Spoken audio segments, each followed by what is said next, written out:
Hollow block கல்ல வீடு கட்டலாமா செங்கல்ல வீடு கட்டலாமா அப்படின்னு நிறைய பேருக்கு டவுட் இருக்கும். உங்களுக்கு தான் இந்த வீடியோ. பழைய காலகட்டங்கள்ல கருங்கல்ல கட்டிட்டு பேஸ்மெண்டத்தை மேல ஒரு சின்ன பெல்ட்டை போட்டுட்டு வீடு கட்டுவாங்க. அப்ப செங்கல்ல கட்டினா அது கண்டிப்பா நல்லதுதான். ஏன்னா அது 3/4 அடி செவுரு வரும். ஹாலோ பிளாக் மோல்டிங்கை பொறுத்த வரைக்குமே மேக்சிமம் 6 இன்ச்சு கல்லு கட்டுவாங்க. அது வந்து 1/2 அடி செவுரா வரும். அப்போ செங்கல் நல்லது. ஆனால் இந்த காலகட்டத்துக்கு பார்த்தீங்கன்னா ரெண்டுமே நல்லது.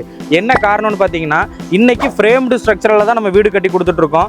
பில்லரை பேஸ் பண்ணியும் பீமை பேஸ் பண்ணியும் தான் இருக்கும். ஒரு எடுத்துக்காட்டுக்கு பார்த்துட்டிங்க அப்படின்னா ராம்ராஜ் சென்னை சில்க்ஸில் நீங்கள் பார்த்துருப்பீங்க.